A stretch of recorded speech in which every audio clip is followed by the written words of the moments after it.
Radio con vos, un amigo de la casa. ¿Qué tal? Pablo de León, ¿cómo estás? Buenas noches.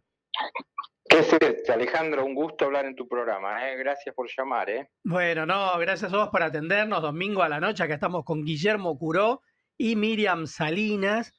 Y te quería consultar justamente por el lanzamiento de tu último libro, El Príncipe, que lo estamos sorteando entre los oyentes, una biografía no autorizada de Miguel Ángel Pichetto. Contanos de qué se trata el libro, qué te pareció lo más interesante que encontraste ahí, que acá lo estamos mostrando para los oyentes en YouTube. Bueno, gracias a tus compañeros y a vos por la entrevista. Bueno, a ver, Editorial Planeta me llamó y me dijo, bueno, queremos hacer una biografía de Miguel Pichetto, no autorizada, le decimos a la gente, es porque uno va a contar historias que al protagonista de la historia no le van a gustar, seguramente. Ujú. Entonces, no es que es su autobiografía, que sería lo contrario, a mí eso no me interesa sí lo que coincidimos con Editorial Planeta es mostrar al que por ahí aparece en los tiempos, antes los oyentes hablaban de Milei y todo lo que pasó con todo este asunto de si promocionó o no algo que se puede ser una estafa. Bueno, los tiempos políticos cambiaron. Pichetto es el representante de la vieja política. Lo que él dice la casta, bueno, Pichetto es el defensor de la casta. Él no tiene vergüenza en decir que ningún presidente debe ir preso. Y bueno, quizás podemos aplicarlo acá una vez más. Él cree que los presidentes hay que dejarlo gobernar, tomar sus decisiones, y Pichetto fue un protagonista fundamental del kirchnerismo, donde tomaron decisiones muy jorobadas, muy complicadas, memorándum de entendimiento con Irán. Él defendió la resolución 125, la de las retenciones, recuerdan, en 2008, Sí, que claro. fue un revés muy fuerte para el kirchnerismo. Bueno, Pichetto es eso, es el político clásico, el, casi podríamos decir el secretario general de la dirigencia política.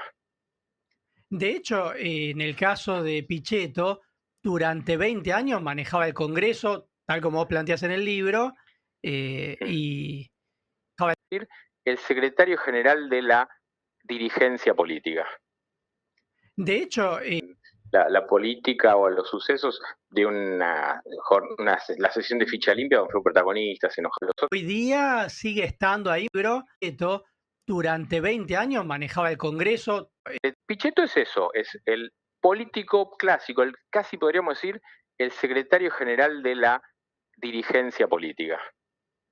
De hecho, en el caso de Pichetto, durante 20 años manejaba el Congreso, tal como vos planteás en el libro, eh, y, y hoy día sigue estando ahí manejando un bloque importante.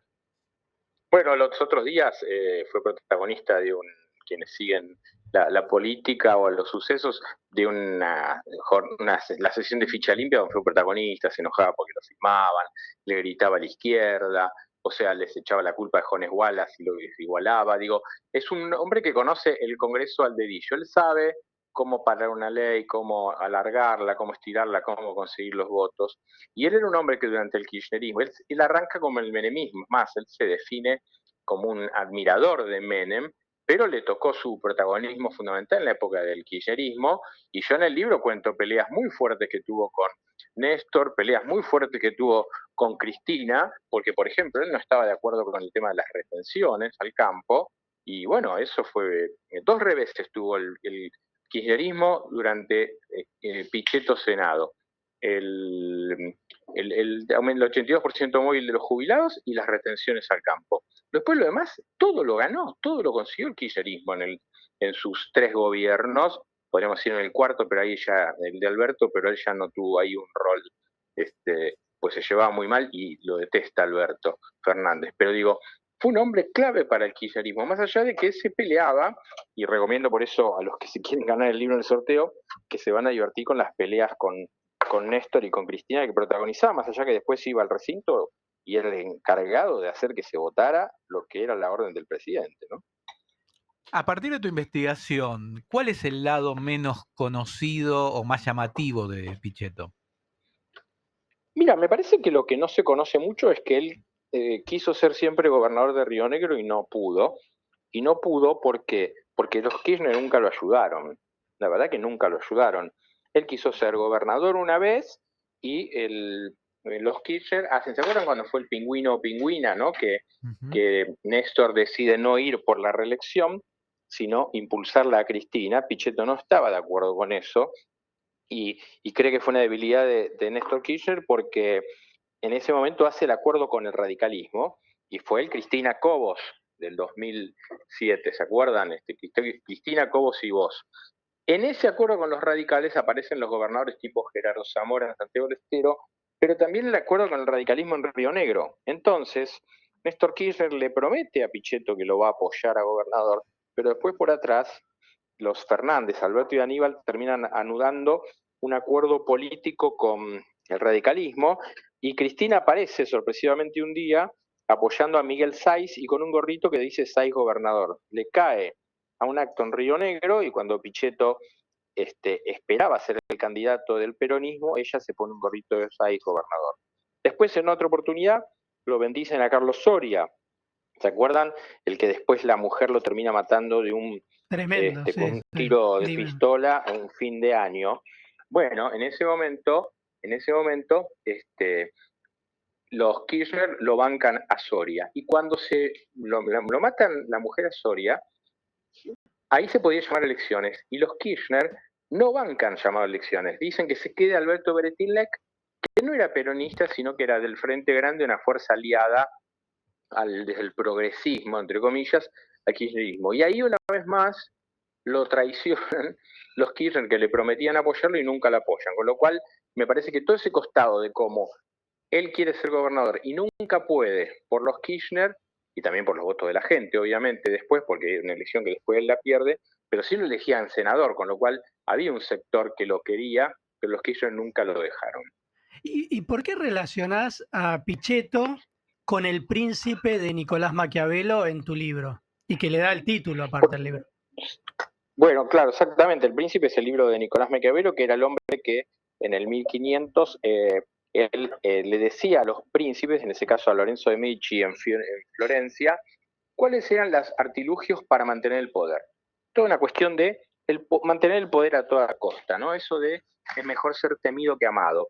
Y Pichetto es un hombre del poder, es el hombre que, como lo conocemos, gruñón, cabrón, diciendo barbaridad, diciendo ¿qué me filmás, nene? Como decía el otro día, a él no le importan los modos, le importa los objetivos. Entonces él, en todas las máximas, cada capítulo del libro empieza con la máxima del príncipe de Maquiavelo, él es un hombre que quiere mantener el poder y que se maneja en el poder. Entonces, él, más allá de su diferencia con los Kirchner, más allá de su pelea, más allá de que no lo ayudaron a ser gobernador en su provincia, él fue un hombre, un especialista del poder. Él era el dueño del Congreso, como vos antes decías, Ale. Durante el kirchnerismo él fue el dueño del Congreso. Además, en diputados iban a preguntarle a él qué había que hacer, porque el que conocía los artilugios, las mezclas, las manias del Congreso era ni más ni menos que Pichetto. E incluso usaba el látigo también, vos comentás un poco ahí con los propios y ajenos. Por supuesto. Y aparte está retratado el odio a los curas de él, la cosa misógina, y en eso que vos decís del látigo, él una vez, por ejemplo, se cae un hombre del peronismo que entraba al Consejo de la Magistratura, el lugar donde se disciplina, donde se elija a los jueces, donde se decide si se los sanciona o no, se descubre que un senador no era abogado, entonces no podía entrar al Consejo de la Magistratura, y él iba a entrar una mujer y él no quería que entrara una mujer, porque él no se lleva bien con las mujeres en el sentido laboral. Entonces no quería, y un día que la someten a como una interpelación para ver si podía o no ir, la mujer se pone a llorar y él dice una frase que las que yo cuento en el libro, dice, ¿ves, nene, porque a mí no me gusta trabajar con mujeres? Ese es Miguel Ángel Pichetto. Ahora, ¿y por qué después él rompe con el kirchnerismo y va como candidato de Macri, candidato a vicepresidente?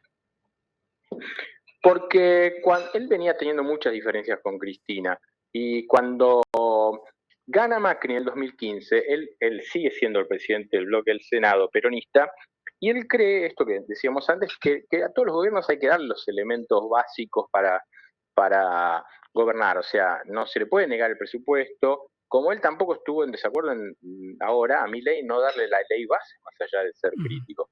Y cuando Macri gana, él cree que le debían dar instrumentos para gobernar y Cristina no, Cristina hace lo que hace ahora, que está pidiendo un juicio político a Milei. Bueno, en su momento también el tema del juicio político a Macri estaba todos los días dando vuelta. Entonces ahí se rompe el bloque y quedan de un lado los senadores de Cristina y con Cristina, y después del otro lado quedan los senadores que responden a Pichetto, que creían que había que aportarle gobernabilidad. Entonces ahí ya se rompe la relación definitivamente con ellos y ese destrato que sentía con lo que decía antes, que no lo apoyaron a ser gobernador de Río Negro, él tuvo que bancarse votos como el del memorándum de Irán o la ley de medios que él no estaba de acuerdo, claramente. Bueno, él en un momento dijo, ya está, yo con esta mujer no puedo más, me abro, no cuenten más conmigo, porque aparte él creía que ese discurso de que Cristina, después de perder en el 2015, iba a estar como una consejera y no siendo una protagonista, él... A lo que hablabas y lo que tiene que ver Pichetto con el macrismo, ¿qué futuro político le ves hoy a Miguel Ángel Pichetto?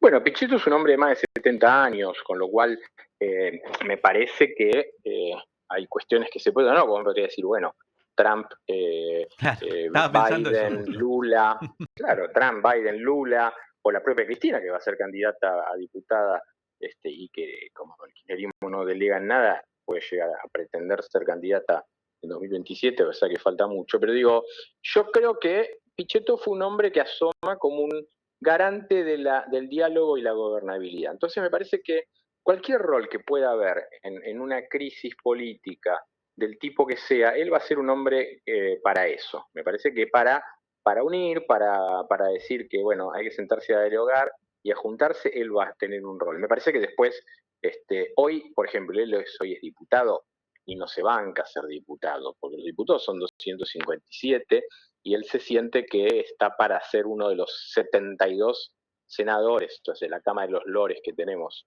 acá en la Argentina. Entonces me parece que él tiene un rol político para unir, para dialogar, para juntar a gente que no se lleva bien, pero me parece que no mucho más que eso, porque evidentemente a todos llega un momento de la vida que hay roles que podemos hacer y roles que no podemos no hacer, ¿no? Como yo me podés poner a jugar al fútbol con los pibes más jóvenes y la verdad que no voy a poder, me van a pasar por arriba. Pablo, te quería preguntar, ya estamos en los últimos minutos, pero Sí, algo que tiene que ver con la actualidad política del día. El sí. tema del escándalo con la ¿Mm? criptomoneda que promovió el presidente Milei, ¿qué opinión tenés? ¿Cómo puede impactar? Mira, me parece que hay distintos planos. Me parece que en el plano legal yo no le veo, primero, bueno, un tercer plano, digo, el juicio político, decíamos antes, el tema de que puede haber juicio político por mal desempeño, eso me parece que no tiene ninguna suerte, me parece que es una chicana del kirchnerismo, que la va a usar, que la va a agitar, porque no tiene mucho para discutir desde lo económico. Desde lo económico el presidente pasa un muy buen momento, después de meses de inflación de 25 hasta un 2,2, me parece que tiene un apoyo mayoritario en la opinión pública. Me parece que lo que daña es la imagen de él, porque la economía es algo que él conoce. Si vos me dijeras que el error es político, y yo te diría que no tendría el más mínimo impacto en la opinión pública. Por decirte el hijo, ¿no? Vos me decís, bueno, el tema del hijo es casta, es un juez de Comodoro Pi. Bueno, yo creo que eso en la opinión pública mayoritaria no tiene peso, porque parte mi ley parece como ajeno a eso. En cambio, en un tema con esto, que tiene que ver con el expertise de él, me parece que no se puede hacer el distraído de que no sabía lo que hacía y hoy, y ayer que tuvo que borrar un tuit, eso es algo en el que el mileísmo no da un paso atrás nunca, me parece que es algo que le va a tener unos días complicados en términos políticos y me parece que le pega en donde más le duele en él y también en que se habla de que Karina es una persona que conocía a los traders estos también. Entonces, no, acá no hay un mal, no pueden echarlo como al de Lances el otro día, ¿no? Este, o echar a los funcionarios, no puede echar a nadie, acá se tiene que echar a alguien, tiene que echar a alguien de su entorno directo y eso no va a pasar, con lo cual vamos a tener una semana turbulenta en términos políticos para el presidente Milei. Ahora, ¿y cómo se podría de algún modo resolver esta crisis? Bueno, tiene que aclararlo bien, tiene que quedar claro que no participó, tiene que quedar claro que no fue una estafa, sino que fue algo, una mala jugada y que la salida de él de él y negando todo eso le perjudicó a Libra, pero digo, me parece que tiene que estar todo claro. Me parece que tiene que, un funcionario que no tiene la cola sucia tiene que ser transparente, hablar, no enojarse, explicar, mostrar todo. A mí la Oficina Anticorrupción que investigue no me importa nada, porque la Oficina Anticorrupción es un organismo dependiente del Poder Ejecutivo históricamente. O sea, la Oficina Anticorrupción nunca va a decir el presidente hizo mal o tal cosa, siempre sirve para justificar. Lo que tendría que pasar es que haya un camino judicial a través de algún juez que uno se quede tranquilo de que actúa sin impulso. Vos conocés bien eso de los fiscales del kirchnerismo y todo eso. Bueno, si no hay nada que políticamente interfiera, me parece que ahí se tendría que avanzar. La Oficina Anticorrupción no resuelve nada en la Argentina, ni ahora ni antes. Ahora, vos decías que esto lo va a usar el kirchnerismo para el juicio político. Nosotros hablábamos recién con Esteban Paulón, viste que está en el bloque de Pichetto justamente, y decía que ellos van a presentar un pedido de juicio político con Mónica Fein y Natalia Lazzota. ¿Cómo se da eso también? Digo, en el mismo bloque de Pichetto hay diputados que van a impulsar este juicio político. Sí, pero hay diputados que, o sea, vos mismo lo decías, Pichetto comanda un rejunte, el bloque es un rejunte, o sea, pues estaba la coalición cívica, o sea, no tienen nada que ver. A mí me parece que Pichetto nunca va a sostener un juicio político y creo que el juicio político no tiene número en diputados de ninguna manera, tampoco en el Senado. Me parece que va a ser una chicana política, una parte de una discusión política, pero no me parece que va a llegar a ningún lado de esa historia. Ahora, ¿y a nivel internacional puede tener alguna consecuencia? Bueno, ahí puede ser, ¿eh? Ahí puede ser que tenga alguna cosa. Vamos a ver mañana las acciones, los bonos, cómo abren, ¿no? Cómo interfiere esto en la negociación con el fondo. Vieron que hoy Karina Milei salió a afiliar y se lo llevó a Toto Caputo, que lo consideran ya un rockstar en el seno para Milei es un rockstar. Entonces me parece que yo creo que Toto Caputo no debe estar nada feliz con esta situación, claramente, ¿no? Me parece que lo perjudica en lo que es su trabajo, que es mostrar que el precio, o sea, tiene que dar tranquilidad que el presidente no vuelve a hacer una pavada de este término en el futuro, ¿no? Porque es dudoso, yo creo que no lo va a volver a hacer, pero bueno, acá hay un tema, el tweet del presidente lo maneja el presidente, eso, ahí no hay, vuelvo a decir, acá no hay delegación a un error de un funcionario, acá si se equivocó alguien cercano a Milei fue el que tuiteó. Y para cerrar, te hago una última pregunta, porque tu anterior libro fue sobre Sergio Massa. Entonces, que esta semana volvió a ocupar la esfera pública. ¿En qué está Massa ahora? Y si va a participar en las elecciones parlamentarias, ¿qué es de Massa? Mira, Massa es una persona que no le encuentra la vuelta como volver. Y porque yo lo que digo es, mañana, o sea, hoy Massa sale a hablar de esto y le van a tirar el 25% de inflación contra el 2,2 actual y le van a tirar el plan platino en la cabeza, con lo cual me parece que Massa no tiene, para mí no tiene futuro político. Es algo que pasa algo muy raro. En la Argentina a mí me parece que tiene todo el capital político vencido, me parece que no tiene lugar más que el que ocupa hoy, que es el de la rosca, con Kicillof, con Cristina, está en la interna ahí del kirchnerismo, de la pelea del peronismo, pero me parece que pero públicamente está invalidado, no tiene capital político y no encuentra un lugar, ¿no? ¿Se acuerdan? La ancha avenida del medio no existe, la Argentina está más polarizada que nunca, entonces en eso hay dirigentes, entre los que está Massa, que no tienen ningún lugar para un discurso, y va a seguir en lo que está, en la rosca, en la negociación por abajo, en conseguir cargos dentro del esquema del gobierno guaranés y no mucho más, me parece. Bueno, Pablo, y ahora sí te liberamos, te agradecemos muchísimo este diálogo acá en Contacto